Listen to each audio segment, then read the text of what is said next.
अस्सलाम वालेकुम ख़वातीन हज़रात, हाय दिस इज़ मोहन। इस वीडियो में हम लोग बात करने वाले हैं एलोस्टेरिक एंजाइम्स के बारे में। So basically as we know कि हमारी एंजाइम्स की बायोकेमिस्ट्री सीरीज़ चल रही थी, जिसके अंदर हम लोग डिफरेंट किस्म के टॉपिक को डिस्कस कर रहे थे। और आज हम लोग एलोस्टेरिक एंजाइम पर पहुँचे और आज हम लोगों ने इस टॉपिक को यानी कि एलोस्टेरिक एंजाइम्स को कम्प्लीटली स्टडी करना है और उसको अंडरस्टैंड करना है। सो आइए बगैर किसी देर के डिस्कशन को स्टार्ट करते हैं। लेकिन आई होप सो कि आपको एलोस्टेरिक का अंदाज़ा, अगर आप प्रोटीन की सीरीज़ फॉलो करके आए हैं, मतलब अगर आप प्रोटीन को अच्छा पढ़ने के बाद आए हैं, तो आपको एलोस्टेरिक के बारे में अच्छा खासा मतलब कि you know a lot about this term. So आइए डिस्कशन को स्टार्ट करते हैं। सो भाई ये बात करते हैं एलोस्टेरिक एंजाइम्स के बारे में। So basically the basic question is that कि what do you mean by allosteric. देखें, एलोस्टेरिक का मतलब कि this allos, allos means order, ठीक है, and this steric mean form, steric means form. मतलब कि इस तरह के एंजाइम्स जिनके मोर देन वन फॉर्म होती हैं, ऑर्डर फॉर्म्स होती हैं। अब इसका मतलब क्या है? मतलब ये है कि एक ऐसे एंजाइम जिनका behaviour with respect to their environment different हो सके। मकसद ये है कि नॉर्मली एंजाइम्स जो होते हैं ना, कि लेट से आपके पास वो हर कंडीशन में नॉर्मली बिहेव करते हैं, बिकॉज उनका जो फंक्शन है, लाइक फॉर एग्जांपल अगर 100 सबस्टेट हैं, ठीक है, तब भी वो नॉर्मली बिहेव करेंगे, ठीक है। और अगर सिर्फ और सिर्फ 10 सबस्टेट हैं, नॉन एलोस्टेरिक की बात कर रहा हूँ, वो उसी तरह से बिहेव करेंगे। लेकिन जो आपके पास एलोस्टेरिक एंजाइम्स होते हैं, उनकी ऑर्डरशिप मतलब कि they are such enzyme which have different activity in different environment. In short, अगर आप लोग इसकी डेफिनेशन लिखना चाहें, so you can define that allosteric enzymes are such enzyme first of all which are multi subunit मतलब कि जिनके अंदर मोर देन वन पॉलीपेप्टाइड चेन्स हो, पॉलीपेप्टाइड चेन, जिसको आप लोग आई थिंक बैकबोन भी कहते हैं, प्रोटीन बैकबोन ना। Such enzymes which are multi-subunit means that they have more than one polypeptide chain and they have different activity in different environment। अब इस एनवायरनमेंट के अंदर सबस्ट्रेट कंसंट्रेशन भी आ जाती है, ठीक है। इसके अलावा आपके पास एक्टिवेटर्स और इनहिबिटर मतलब जो आपके पास मॉड्यूलेटर्स हैं वो भी आ जाते हैं, ठीक है। और इसके अंदर आपके पास जो है वो रेगुलेटरी फैक्टर भी आ जाता है, जिसको आप लोग फीडबैक इनहिबिशन भी कहते हैं, या मतलब कि यहाँ पर आपके पास कंसंट्रेशन ऑफ प्रोडक्ट भी एनवायरनमेंट में आ जाती है। अच्छा, अब बेसिकली एलोस्टेरिक एंजाइम इस तरह के एंजाइम होते हैं जिसकी मोर देन वन फॉर्म होती है, मोर than one forms.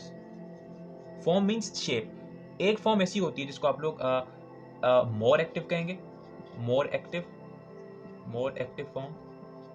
More active form ऐसी फॉर्म होती है जिसकी सबस्ट्रेट की तरफ जो एफिनिटी है, सबस्ट्रेट एफिनिटी, वो ज्यादा होती है, राइट। इस तरह के एंजाइम्स को आप लोग आर स्टेट एंजाइम कहते हैं। एग्जैक्टली अगर आपने हीमोग्लोबिन और मायोग्लोबिन में आर स्टेट और टी स्टेट पढ़ा हो तो आपको ये कंप्लीटली समझ आ गया होगा। आर स्टेट, आर स्टेट किसी भी प्रोटीन, या फिर आपको पता है ना कि जो आपके पास एंजाइम्स होते हैं वो आपके पास प्रोटीन्स होते हैं, मतलब कि they are basically by nature they are protein ना। तो ये जो आपके पास एलोस्टेरिसिटी है, ठीक है, ये निकली ही मतलब कि इसके आने की वजह ही आपके पास जो है वो प्रोटीन इन नेचर का होना है। सो आर स्टेट किसी भी एंजाइम की वो स्टेट होती है जिसमें उसकी सबस्ट्रेट की तरफ एफिनिटी ज़्यादा होती है। और अगर सबस्ट्रेट की तरफ एफिनिटी ज़्यादा है तो सबस्ट्रेट से अच्छी तरह से बाउंड होगा, और अगर अच्छी तरह से बाउंड होगा तो अच्छी तरह से एग्जैक्टली उसकी कैटालिसिस भी कर पाएगा। और दूसरी फॉर्म जो होती है वो आपके पास लेस एक्टिव फॉर्म है, which is less active form, less active form exactly जिसके अंदर आपके पास सबस्ट्रेट की एफिनिटी यानी कि एफिनिटी टुवर्ड्स सबस्ट्रेट कम होती है, एग्जैक्टली और उसको आप लोग टी स्टेट कहते हैं, मतलब कि उस फॉर्म को, उस हालत को एंजाइम की आप लोग टी स्टेट कहते हैं। अच्छा, दिस आर मीन्स रिलैक्स, ठीक है, and this t means exactly tough, right. अच्छा, I will recommend you that कि आप लोग एलोस्टेरिक एंजाइम को समझने से पहले अगर आप लोग मेरी प्रोटीन की बायोकेमिस्ट्री सीरीज में जाकर एलोस्टेरिक प्रोटीन समझ लें, तब आपको आई थिंक ये लेक्चर समझने में बहुत ज़्यादा आसानी होगी। मतलब कि आपको सिर्फ 10% समझना पड़ेगा, 90% इज ऑलरेडी टॉट देयर। सो अगर आप वहाँ से देख के आएंगे तो आई थिंक यहाँ पर समझने में आपको थोड़ी सी आसानी पेश आएगी। अच्छा, बेसिकली हम लोग इस पूरे जो हम लोगों ने अभी डिस्कशन किया इसको गो थ्रू करते हैं, because whatever we have to talk about allosteric enzymes is already written on this board. So such enzymes which are multi-subunit. First of all, this is the most and important thing, multi-subunit, because ये जो आपकी एलोस्टेरिसिटी है ये आपके पास आती ही वहीं से।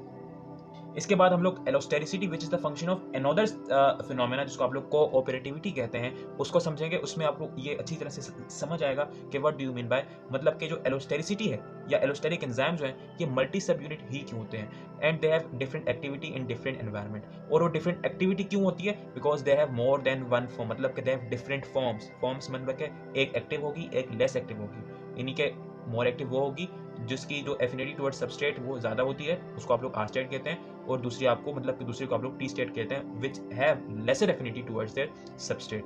अब हम लोग डिस्कस करते हैं कि what do you mean by this multi सब unit character of allosteric enzyme, और ये कोऑपरेटिविटी का मतलब कि कोऑपरेटिविटी इटसेल्फ क्या है। मैं हल्का सा इसको रिवाइज भी यहाँ पर दोबारा करता हूँ, ऑलरेडी मैंने एलोस्टेरिक प्रोटीन में कर रखा है, ठीक है। और फिर हम लोग ये समझते हैं कि ये जो एलोस्टेरिक एंजाइम का जो दो डिफरेंट बिहेवियर है इसके पीछे की साइंस क्या है, आइए डिस्कस करते हैं। So first of all the most important thing is that कि ये जो आपके पास एलोस्टेरिसिटी यानी एलोस्टेरिक बिहेवियर है किसी भी प्रोटीन या फिर एंजाइम का, जिसको आप लोग एलोस्टेरिसिटी कह सकते हैं, it is the function of cooperativity.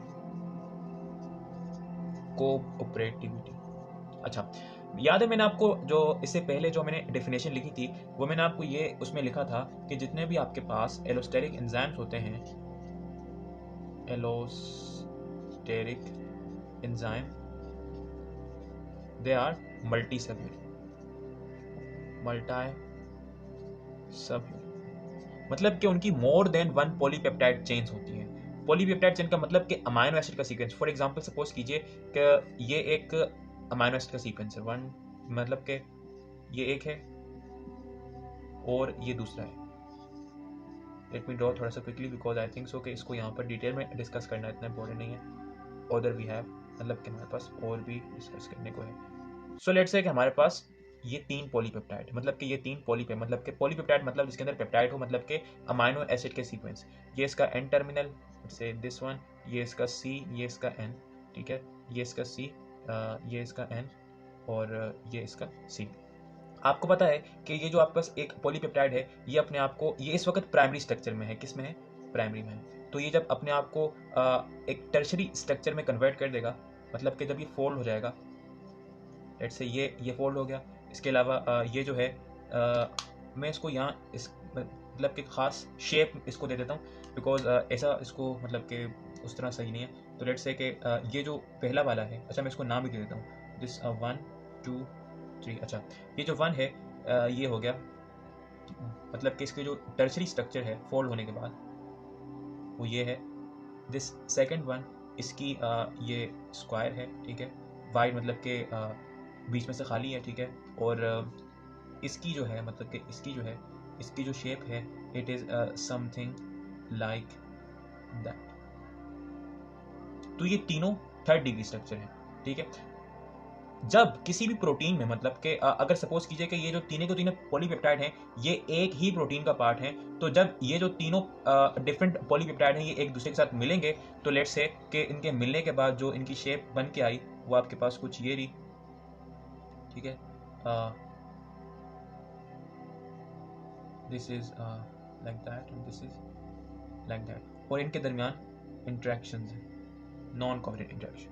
तो ये जो आपके पास स्ट्रक्चर बना ये 4 डिग्री यानी क्वार्टरनरी स्ट्रक्चर बना। दिस वाज अ टर्शरी, मतलब कि ये तीनों आपके पास टर्शरी हैं, इट इज क्वार्टरनरी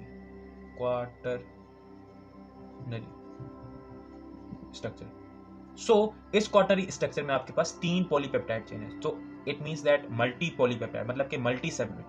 तो ये जो आपको सब यूनिट है, subunit means this polypeptide, so means that के this protein is a tri subunit या in short multi subunit protein. I hope so कि अब आपको ये समझ आ जाना चाहिए कि what I want to talk about. अच्छा, so allosteric is the function of multi subunit protein. तो लेट्स से सपोज कीजिए कि हमारे पास एक प्रोटीन है, वैसे मुझे उम्मीद है कि आपको ये सब मतलब कि मल्टी सब यूनिट एलोस्टेरिसिटीज़ के बारे में पता होना चाहिए, बिकॉज आई होप सो कि आप लोग एंजाइम की सीरीज़ पढ़ के आ चुके हैं, हीमोग्लोबिन मायोग्लोबिन को समझ के आ चुके हैं, जिसके ऊपर मैं तकरीबन 4 से 5 वीडियो मैंने खाली ये इसी एलोस्टेरी के ऊपर मतलब कि एलोस्टेरिसिटी के ऊपर ही ड्रॉ की मतलब कि बनाई है। सो लेट्स से एक प्रोटीन है जो कि आपके पास 4 सब यूनिट के ऊपर मुश्तमिल है, ठीक है। तो लेट्स हम लोग हीमोग्लोबिन की एग्जांपल यहाँ लेते हैं, बिकॉज एंजाइम नहीं लेकिन वो प्रोटीन तो है और उसके अंदर आपको कोऑपरेटिविटी भी देखने को मिलती है। अच्छा, अब कोऑपरेटिविटी हम लोग समझ रहे हैं, मल्टी सब यूनिट मतलब कि एलोस्टेरिक एंजाइम और मल्टी सब यूनिट, हमको ये समझ आ चुका है, उम्मीद करता हूँ मैं। कोऑपरेटिविटी का मतलब ये है, को मींस कंबाइन एंड ऑपरेट मतलब काम करना, मिलकर काम करना। In the sense of biochemistry, cooperativity means that कि व्हेन अ प्रोटीन, अच्छा ये जो आपके पास चारों के चारों जो सब यूनिट्स हैं, ये अपने सबस्ट्रेट के साथ बाइंड कर भी सकते हैं और नहीं भी कर सकते हैं। बहुत सारे आपके पास सब यूनिट ऐसे होते हैं जो कि आपके पास रेगुलेटरी होते हैं, मतलब कि उनका फंक्शन सिर्फ और सिर्फ रेगुलेट करना, यानी दूसरे जो एक्टिव आपके पास सब यूनिट है उनको स्टेबल करना होता है, मतलब कि वो ये जो सब यूनिट है दे कैन बी रेगुलेटरी, ठीक है, और दे कैन बी एक्टिव सब यूनिट, ठीक है। अच्छा, तो सपोज कीजिए कि तमाम के तमाम एक्टिव सब यूनिट है, तो आपके पास कोऑपरेटिविटी का मतलब ये है कि जब कभी भी एक सब यूनिट के साथ जो है वो कोई सबस्ट्रेट बाइंड करता है, तो आपको पता है कि सबस्ट्रेट के बाइंड करने की वजह से, अब आपको पता होना चाहिए because you have studied the स्टिकेज मॉडल, कि आपको पता है ना कि जो जब आपके पास सबस्ट्रेट आके किसी भी सब यूनिट के साथ या किसी भी एंजाइम के साथ बाउंड करता है तो उसके अंदर कन्फर्मेशन चेंज आता है। तो जब वो कन्फर्मेशन चेंज मूव करेगा तो इस सबस्ट्रेट का यहाँ पर बाइंड करना किसी दूसरे सब यूनिट के ऊपर जो है सबस्ट्रेट के बाइंड करने को इफेक्ट करता है। This is basically we mean that कि कोऑपरेटिविटी।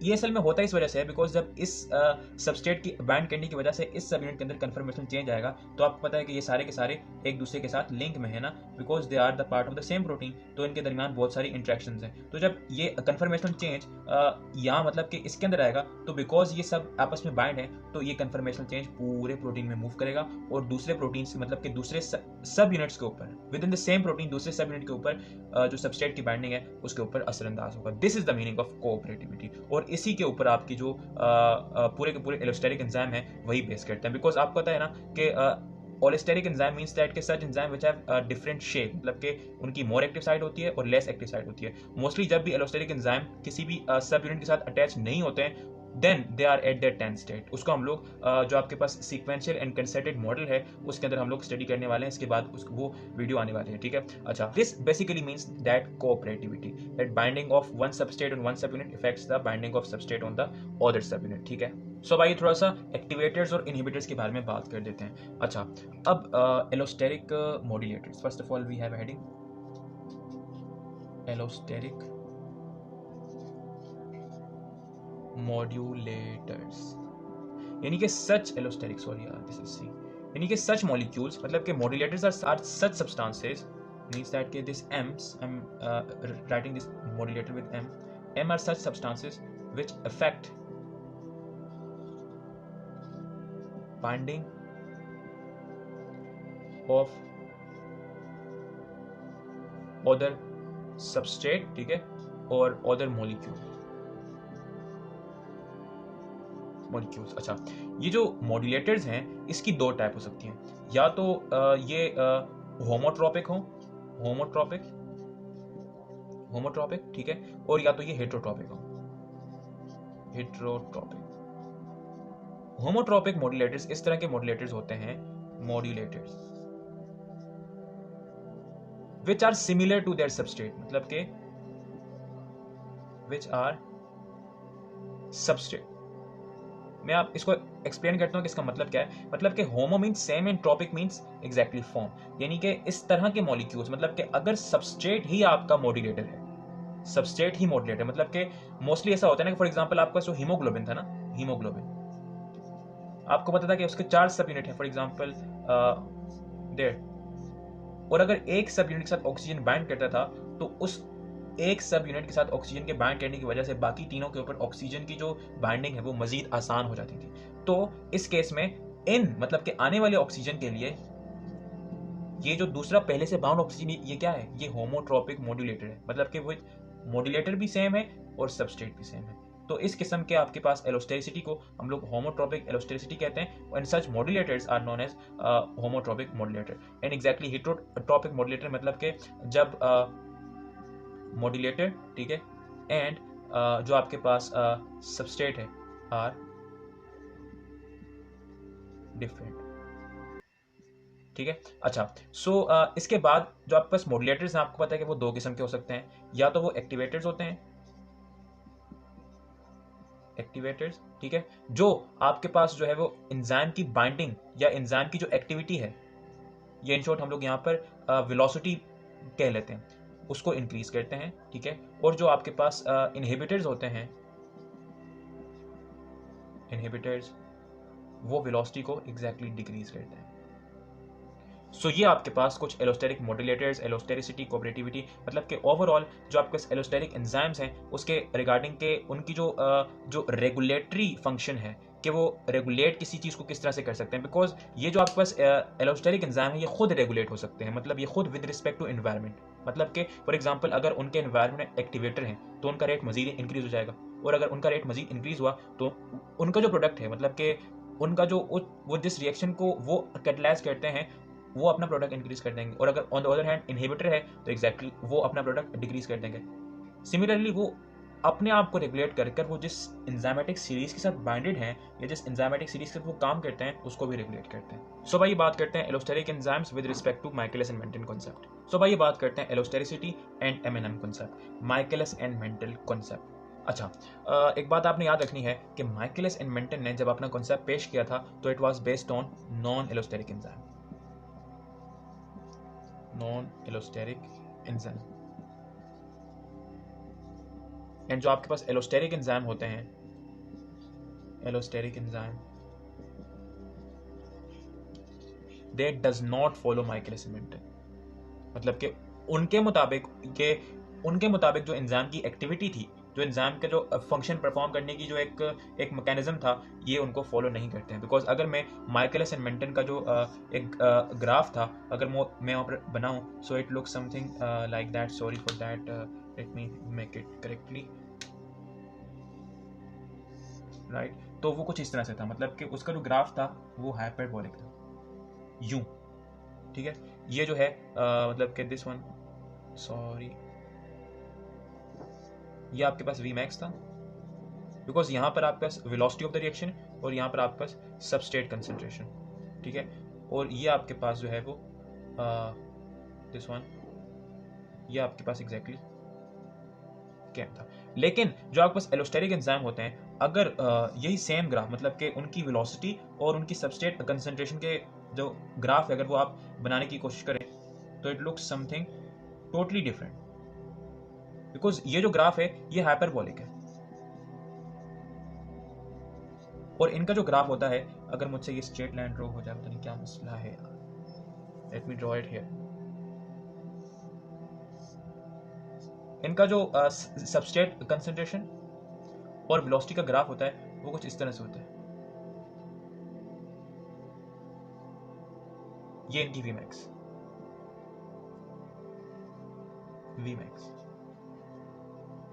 और ये जो ग्राफ है ये सिग्मोइडल है। आई होप सो कि आपको नजर आ रहा होगा। और ये सिग्मोइडल इस वजह से क्योंकि ये कोऑपरेटिव एंजाइम है, मतलब कि इनके अंदर कोऑपरेटिविटी एग्जिस्ट करती है, बिकॉज इस फेस के ऊपर, मतलब कि इस फेस के ऊपर जो एंजाइम होगा, ठीक है, एज वी नो कि एंजाइम की कंसंट्रेशन थ्रू आउट हम लोग कांस्टेंट रखते हैं, तो इस केस के ऊपर जो एंजाइम होगा जब सबस्ट्रेट बिल्कुल नहीं है तो आपको पता है कि सबस्ट्रेट के एब्सेंस में जो एलोस्टेरिक एंजाइम्स होते हैं उनकी जो कन्फर्मेशन होती है वो आपके पास एग्जैक्टली वो टी स्टेट में होते हैं, और जब वो टी स्टेट में होते हैं तो उनकी सबस्ट्रेट की तरफ एफिनिटी कम होती है। तो दैट्स व्हाई आप लोग शुरू में देख रहे हैं कि जो आपके पास रिएक्शन की वेलोसिटी है वो कम है, बिकॉज सबस्ट्रेट की एफिनिटी टुवर्ड्स एंजाइम कम है और वो बाइंड भी कम हो रहा है, और अगर वो बाइंड कम हो रहे हैं so as you can see that कि वहां पर जो वेलोसिटी है वो भी कम इंक्रीज हो रही है। ऑन द अदर हैंड जो आपके पास हाइपरबोलिक है, मतलब कि this Michaelis and Menten concept है, वो एकदम से स्पाइक हो रहा है, because there is no cooperativity, no allostericity, एकदम स्पाइक, मतलब कि एकदम वो लीनियरली प्लॉट इंक्रीज करके वीमैक्स को रीच कर रहा है। लेकिन यहाँ पर जो वीमैक्स है वो बहुत देर के बाद और एक अच्छी खासी सबस्ट्रेट कंसंट्रेशन के ऊपर आ रही है। और एक बात याद रखिएगा कि एलोस्टेरिक एंजाइम का जो आपके पास वो सबस्ट्रेट कंसंट्रेशन, मतलब कि the substrate concentration at which v, मतलब कि velocity is equals to half of the V max, इस केस में नॉन एलोस्टेरिक एंजाइम के केस में वो जो आपके पास ये सबस्ट्रेट कंसंट्रेशन थी वो उसके km के बराबर थी ना। अब Km क्या था?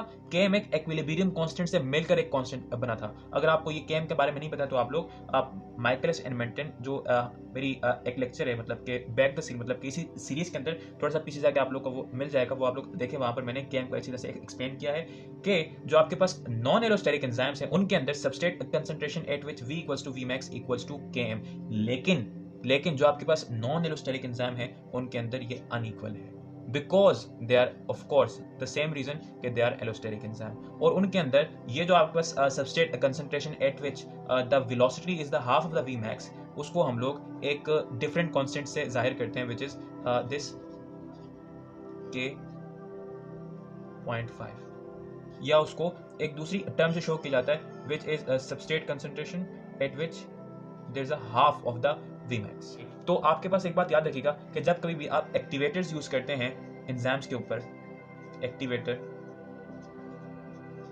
ठीक है, तो वो जो एक्टिवेटर है वो इस ग्राफ को हाइपरबोलिक की तरफ पुश करता है, मतलब कि ये इस ग्राफ को मजीद थोड़ा सा हाइपरबोलिक की तरफ पुश कर देगा, समथिंग लाइक दैट। और अगर ऑन द अदर हैंड आप लोग इनहिबिटर्स यूज करते हैं, इनहिबिटर्स,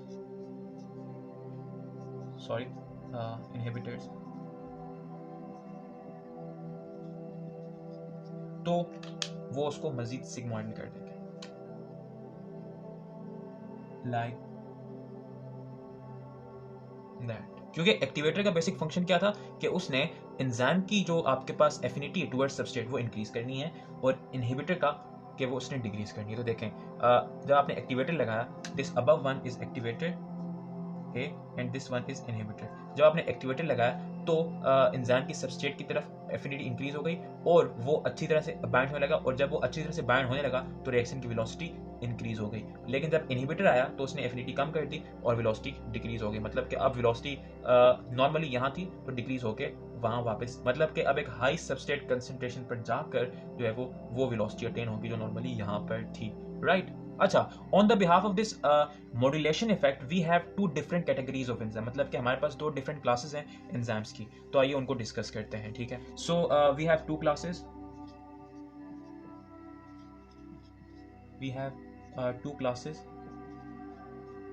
और ये जो क्लासिफिकेशन है it is on the basis of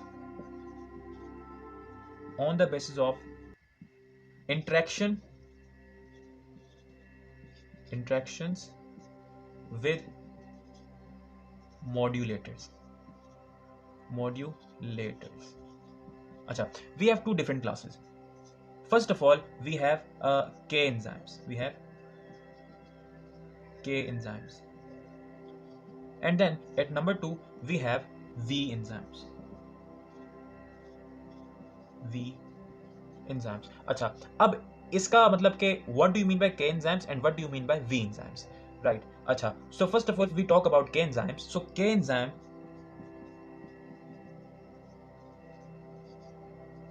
when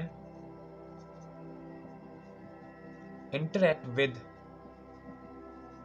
modulators, चाहे वो एक्टिवेटर हो या इनहिबिटर हो, सो वो अपना जो K.5 है, मतलब कि the substrate concentration at which the velocity is equals to half of the Vmax, जिसको आप लोग इस तरह से भी शो कर सकते हैं, उसको चेंज करते हैं और उनकी जो Vmax है वो कांस्टेंट रहती है। This is going to be change, ठीक है, आई होप सो कि आपको नजर आ रहा होगा चेंज, और ये जो है ये कांस्टेंट रहती है, ठीक है। And on the other hand जो आपके पास V एंजाइम्स होते हैं वो इसका उल्टा करते हैं, V एंजाइम,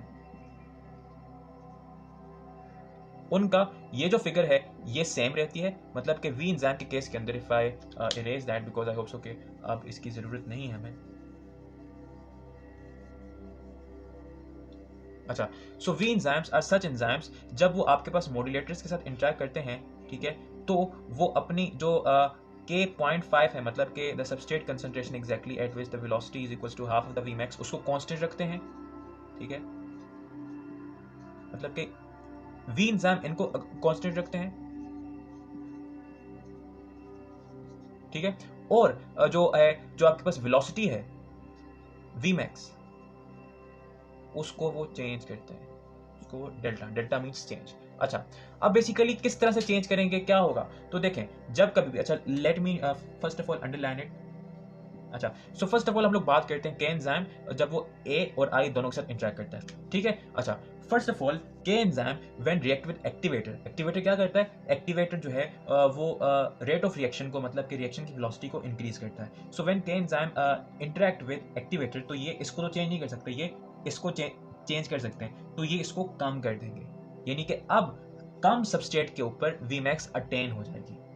और जब ये इनहिबिटर के साथ इंटरेक्ट करेंगे तो ये इसको चेंज नहीं कर सकते, तो अब ये substrate concentration at which velocity equals to half the V max उसको बढ़ा देंगे।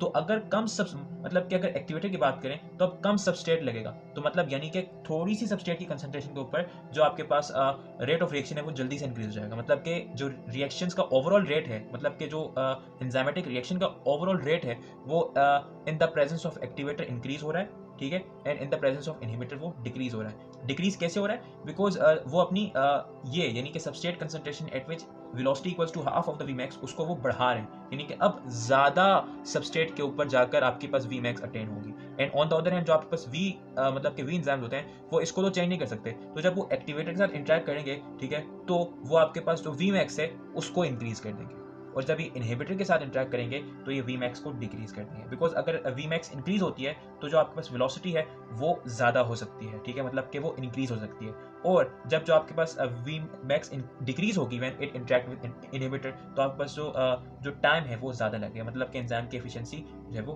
कम हो जाएगी when it interact with inhibitor, ठीक है। अच्छा, तो मैंने इसको यहाँ पर लिखा नहीं, आई होप सो को मुझे लिखना चाहिए, लेकिन आई अगेन थिंक दैट, मतलब कि मुझे लगता है कि आपने मुझे सुनकर अपने नोट्स में वो लिख लिया होगा कि बेसिकली किस तरह से when they interact with A and when it interact with I वो किस तरह से अपने आप को खास तरह से चेंज करते हैं, जिससे उस एंजाइम की activity with respect to this activator और इनहिबिटर चेंज होती है। एक्टिवेटर के केस में ज़्यादा होती है और इनहिबिटर के केस में कम होती है, ठीक है। So that was it with this video. I hope so कि आपको ये वीडियो समझ आई होगी। If you like this video so please do share this video with your friends and anyone जिसको भी इस वीडियो की जरूरत है। अपना बहुत सारा ख्याल रखें। Thank you so much for watching. Take care yourself. Good bye.